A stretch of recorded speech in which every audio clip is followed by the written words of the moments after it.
শামাইলে তিরমিজির হাদিসগুলো যখন পড়তাম, হৃদয়ের আয়নায় একটা মূর্তি দাঁড় করিয়ে নিতাম, একটা অবয়ব দাঁড় করিয়ে নিতাম, একটা আকৃতি মনে মনে কল্পনায় ভাসিয়ে নিতাম। চাইতাম আমিও যদি এমন হতে পারতাম, কিন্তু যা হবার নয়। তিনি ছিলেন মধ্যম আকৃতির সুঠাম দেহের অধিকারী একটি মানুষ। তার চুলগুলো ছিল ঘাড় পর্যন্ত প্রলম্বিত, হালকা হালকা কোঁকড়ানো। তিনি যখন চুলের ভিতরে তৈল দিয়ে আছড়াতেন, মনে হতো মৃদুমন্দ ঢেউ দেখা যায়। তার কপাল ছিল চওড়া, ভ্রুগুলো ছিল জোড়া ভ্রু, ধনুকের মতো বাঁকা। চোখের পাতাগুলো ছিল ফুটন্ত গোলাপি রঙের এক একটি পাপড়ির মতো।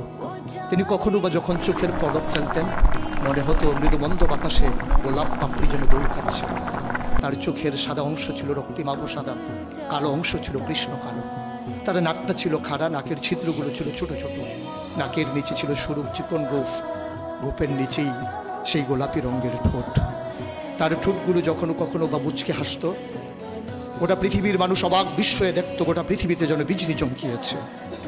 তিনি কখনো বা যখন এই রাস্তা দিয়ে হেঁটে যেতেন, 1 মাস পরেও কখনো যখন সাহাবা হাঁটতেন, তার গায়ের জান্নাতি গন্ধ তারা পেতেন।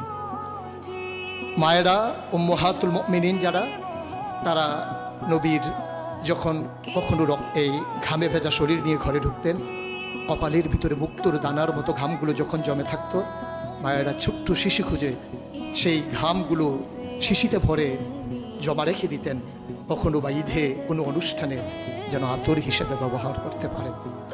এই সুরত ধারণ করা কোনো মানুষের সাধ্যর বাইরে। কখনোই কোনো মানুষ এই সুরত ধারণ করতে পারবে না চেষ্টা করলেই।